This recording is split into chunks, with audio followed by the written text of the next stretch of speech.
Hey y'all, how are all my beautiful friends doing? I hope y'all all have had an amazing week and welcome back to Crime Time with Mal.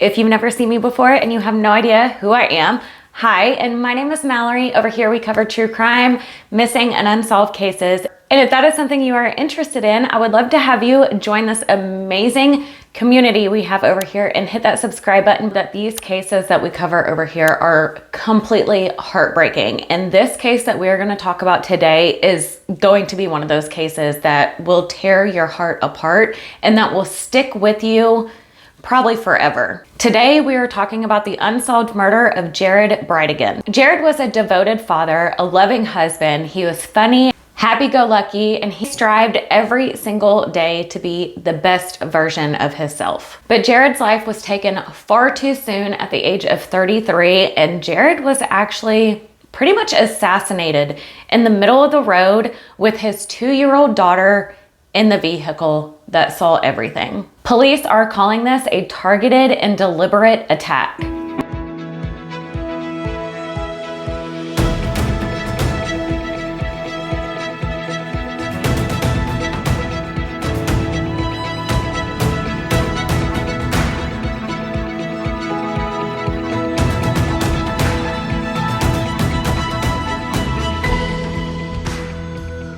So Jared was born in Florida, but he pretty much, from what I can gather, has spent a long time in Utah. And in Florida, he was a Microsoft executive.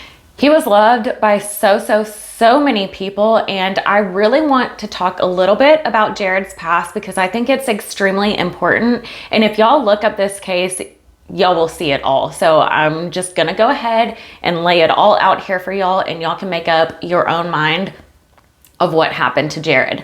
Now, I do really quick want to mention that Jared's wife, Kristen, has an Instagram account that is strictly dedicated for justice for Jared. I will link that down below if y'all want to follow along with that case.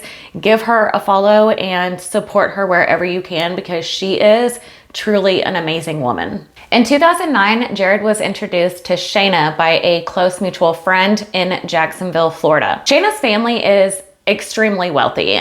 She is the daughter of Shelly and Sterling Gardner, who own Stampin' Up, which is a paper craft company, and it is a multi-million-dollar company. And the headquarters are actually located in Salt Lake City, Utah. Have said that Jared was not very interested in Shayna, but Shayna was very interested in Jared and actually wined and dined him and kind of threw out her lavish lifestyle to try to entice Jared. The two ended up falling in love, and Jared ended up moving to Utah with Shayna. 2010, just a year later, the couple had a fairy tale wedding at the Salt Lake City Temple. After that, they bought an $800,000 home in Highland, Utah. Shayna ended up becoming pregnant with twins, a boy and a girl, but unfortunately the boy had a pretty serious heart condition. The doctors ended up telling the couple, because of his heart condition, he needs to be at sea level for his heart to actually work properly. They moved to Connecticut, which is where Jared's brother and wife lived, and it's also closer to the baby's doctor, which is in New York.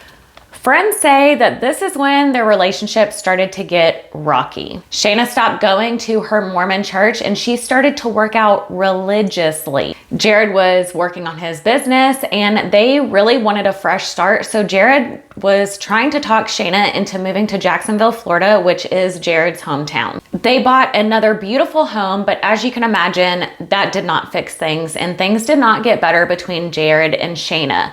You can't run away from your problems, they will follow you. Shayna joined CrossFit, and as a Christmas gift in 2014, Jared ended up getting a set of personal training sessions for Shayna. Within weeks, allegedly, Shayna and her personal trainer's relationship became romantic, and Jared actually found emails between her and her personal trainer that were very explicit. Jared confronted Shayna, and that is when Shayna told him that she does not love him anymore. Now, Jared was willing to put everything behind him, put the infidelity behind him, start over for the sake of the twins, but Shayna wasn't having it. She did not want that. She wanted a divorce. Shayna filed for divorce on February 23rd, 2015, after about 5 years of marriage. Both of them stayed in the home. Jared wanted the home. Shayna wanted the home. They both wanted custody of the children. Shayna was accusing Jared of taking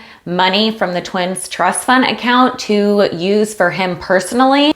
It was just extremely messy, like most divorces, but this was really, really messy. Jared countered back and said he wanted the home, he wanted primary custody, he wanted alimony, child support, all of it. He said that she has the funds to leave and find another house and he doesn't, so he wanted the home.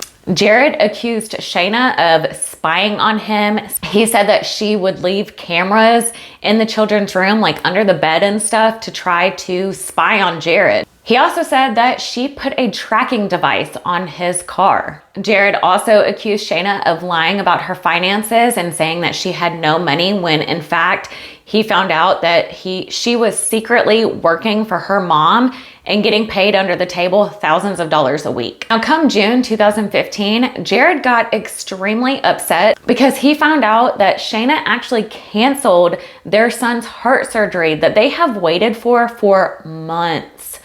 She just canceled it. In July of 2015, the two agreed with joint custody, but they continued to drag each other to court for about 6 years. So it didn't stop. In 2017, Jared and Kristen married, and Kristen actually met the twins when they were 4 years old, and she fell completely head over heels in love with these babies. Over the years, things became more hostile between Jared and Shayna, and Shayna was accusing Jared of coaching the kids and goes on. Shayna and Jared had this agreement that on Wednesdays, when the other parent had the kids, that they would pick the twins up for a date night and they would spend the night with them, take them to dinner, and then they would drop them back off at their other parent's house. On Wednesday, February 16th, 2022, Jared picked up his twins to go on their date night. Jared and Kristen ended up having two beautiful girls, and at the time of Jared's murder, they were 7 months old and 2 years old. And the night that he picked up the twins, he took his 2-year-old daughter Bexley to join them for dinner. He dropped the twins back off at Shayna's house in Jacksonville Beach and then made his way back to St. Augustine, where he lived. Jared takes one route to and from Shayna's house, and few people know his route. Jared gets about 2 miles away from Shayna's house and he comes across a tire in the middle of the road that is obstructing his way to get past. This road is dark. There's not a lot of people around. There's barely any cameras around. Just very desolate. And Jared gets out of his SUV to go move the tire, and as soon as he steps out, Jared is shot multiple times at close range with Bexley in her car seat. Bexley sat in her car seat for roughly 3 minutes while her father laid on the ground, and a good Samaritan came by, saw the scene, took Bexley out of the car seat, and from what I can gather, he took Bexley to the police station. Jared's body was found at 9:30 p.m.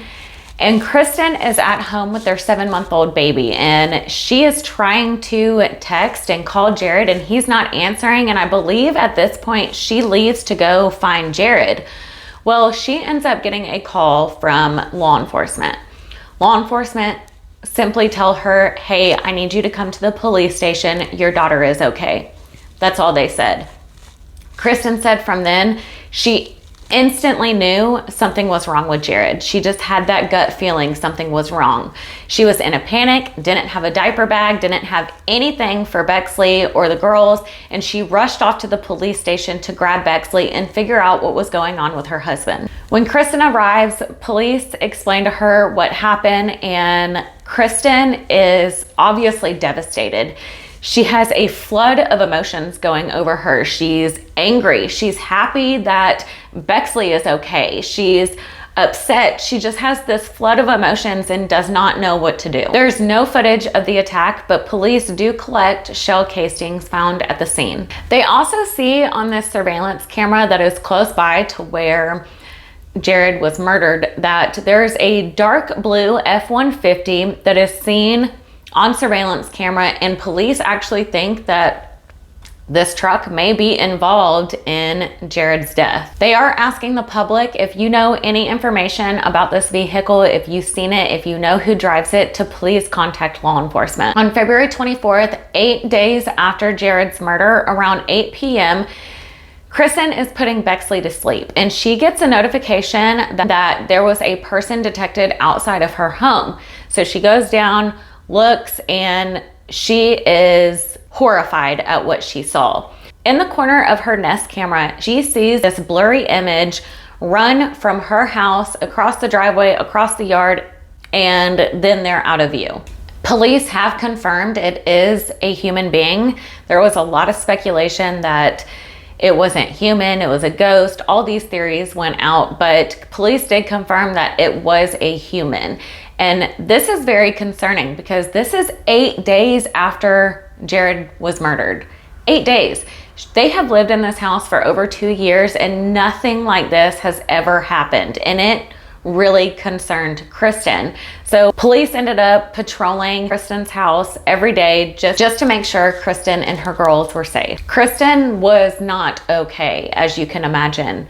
I tend to believe it was not a coincidence. All I know that is scary, and I could not imagine what Kristen was feeling at that time. As for this dark blue truck, Kristen believes that it is not being driven anymore, and I tend to agree with her on that. If in fact this truck did have something to do with Jared's murder, I don't think, neither does Kristen, think that they would still be driving this truck. So she is personally asking if anyone knows anybody that owns a truck like this that has stopped driving it in the last few months, to please contact law enforcement, because all it takes is one call, one tip that you might not think could help solve something, and that is the smoking gun that they need. Now, Jacksonville Police Department has not released a suspect or a person of interest in this case, but that does not mean that they don't have one and just aren't saying it. Now, Shayna has a new husband named Mario. They ended up getting married in 2018, and Mario and Shayna hired a very expensive, well-known criminal defense attorney named Henry Cox III. Now, Cox said that he was retained by the couple to make sure if there was any steps that they could proceed with to ensure the safety of the twins from all the publicity that this case is getting. Someone knew that route that Jared was taking, and somebody waited until Jared went over there, got out of his car, and wanted to make sure that Jared was not going to survive. Now, I want to mention a person that came forward. He works at a tattoo parlor in Florida. He said he became friends with Shayna when she visited the tattoo shop on February 24th, 2015. Now, this was in the middle of their divorce, and Shayna went there to get a naughty piercing, and then she returned a few months later for a few more piercings. And this staff at the shop said that when Shayna first came in, she seemed very straight-laced, very reserved, and then over the past few months, she completely changed. It kind of seemed to be more wild now than before. But the two bonded really fast because he had friends that were in the Mormon community. He was from Utah, so they created a bond and they ended up becoming friends. She would often go to this tattoo shop just to hang out and talk about Jared and their divorce. She would often complain about Jared trying to take all of her money and just little odds and ends about Jared. I am so sorry, y'all. I do not know what happened to this next clip. There's no sound, but I was saying that a staff member from a local Mexican restaurant came forward because they remember Shayna coming in there for dinner in 2015, overheard her saying her life would be easier if Jared would just shut up, and asked if they knew anybody that could shut Jared up. And Shayna admits she did say this. 12 days after Jared's death, on February 28th, Shayna wrote an email to Kristen and said that her attorney needs the death certificate for Jared for family court. Kristen says that she was completely shocked. I mean, Kristen's over here planning a funeral and trying to take care of her girls who Bexley just witnessed a horrible tragic event, the last thing she's thinking about is getting a death certificate for her husband. Kristen never responded to Shayna's email, and actually one attorney came forward and said that that's very bizarre because attorneys actually have process servers and paralegals that can access death certificates. Now, before this email was sent to Kristen, Shayna sent another email to Kristen shortly after Jared's death and said that she needs to get the library books that the twins checked out from school and that they need to be returned. Again, this is the last thing on Kristen's mind is library books and a death certificate. She's planning a funeral for her husband that just got murdered in front of their daughter. And I'm sorry, but what decent human would even have the thought to ask a newly widowed woman about these things? I'm confused. Now, before all this, Kristen reached out to Shayna and asked if she could pick the twins up to go to their father's funeral. Shayna declined that. She said that the twins were not going to go to the funeral unless she was there with them. None of them went, Shayna and the twins, and they had held their own memorial for Jared, is what Shayna said. As a matter of fact, Kristen, her two girls, and Jared's family, from what I can gather, have not seen the twins since. Shayna did sit down in an interview to answer some questions, and she denied having any involvement in Jared's death. The truck has not been located, and police are asking if anyone knows who the shooter is, but also anyone else that could possibly be involved with this. So they're not only looking for a shooter, but they're looking for anybody that could also be involved or have known about the plan to murder Jared. And that is extremely important. Now, I want to quickly mention another incident, and this might not be nothing, but again, this is all public information. This is from my own research. I should have done that in the beginning. There's already a disclaimer in the beginning, but here I am again. Disclaimer, this is all my own research and everything that I have found on this case. Shayna and Mario moved to their neighborhood in April 2018. They weren't really getting along with their neighbors, and there was a black and white cat named Apollo that was missing. He was extremely loved by the community and ended up getting fatally shot by a BB gun. Shortly after that, the owner ended up telling Mario about his cat, and all Mario responded was, "I don't like cats." The twins also told their dad in September 2018 that Mario grabbed them and they did not like it and it hurt them. He emailed Shayna, being a concerned dad, and Shayna emailed him back and said, "I know exactly what you're talking about and it has been addressed." Kristen says this is exactly why Jared fought so hard to change them in their parental custody agreement, saying that the twins were not allowed to be alone at night with step-parents. Y'all, there is so much to this case, and Kristen is doing such an amazing job spreading awareness about her husband. She's also doing some great things, and she has created this thing called the Bexley box. Now, this is a box that she discovered that police don't have a lot of things for children at the police station that were in a situation like Bexley was. When Kristen left, like I said, she didn't bring her diaper bag, so she didn't have a diaper or anything for Bexley. And luckily they did have a diaper at the police station, but it was a size too small. It did fit, it worked for the time being, but she wants this Bexley box in all police stations that have crayons, markers, diapers, little blankets for like comfort support, anything that would bring a child comfort in the type of situation that they are in. And she wants to distribute them everywhere, which, oh my gosh, y'all, it gives me goosebumps, and I think it is such a great idea. So if y'all support her and her cause, please go head over to her Instagram and give her a follow. There is a $55,000 reward for any information at all that leads to an arrest of Jared's murder. If you do have any information at all, please do not hesitate to call Jacksonville Beach Police Department at 904-270-1661. Or you can call Crime Stoppers at 1-866-845-TIPS. $5,000 reward came from their friends and family. Now, what's interesting to me, in my opinion, I think it's very odd that with all the money and the empire that Shayna and her family have, they did not donate 1 penny to this reward fund. Not 1 penny.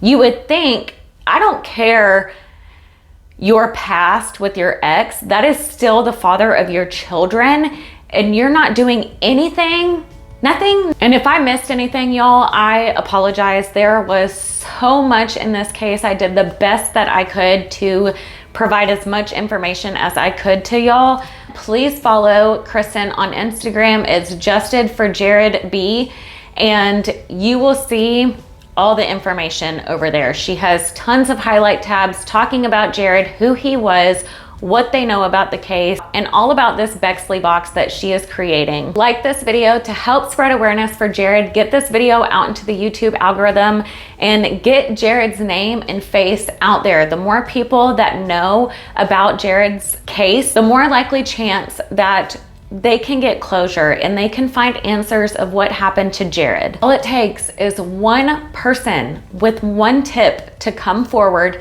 to be brave and tell police what they know, because someone knows. Someone knows. And I hope they do the right thing. Thank y'all so very much for watching. So don't forget to subscribe to my channel. If you haven't already, I would love to have you join this amazing community. Share this video wherever you can to get the word out for Jared. Hashtag his name wherever you can on social media. Talk about him. Get his name out there. And let's get justice for this amazing, beautiful family. Love y'all so very much. And thank you so much for all your support and all your kind words and your patience on my channel. It's been a rough couple of weeks. My kids have been sick, so we're getting back in the groove of things. Cannot believe it is already November. It's about to be Thanksgiving and then Christmas and then New Year. We're gonna be in 2023. I feel like the years just keep flying by faster and faster. Is that age? Is that what happens, is when we get older, time flies by faster? I think I'm gonna go live this weekend. I know I meant to post 2 pre-recorded videos up today, but again, kids, sick, out of school, it's a lot. Appreciate y'all for watching again, and I love y'all, and I will see y'all very soon, I promise. Make sure your bell notifications are set to all so you don't miss whenever I upload or whenever I go live, and yeah, I'll see you later. Bye y'all.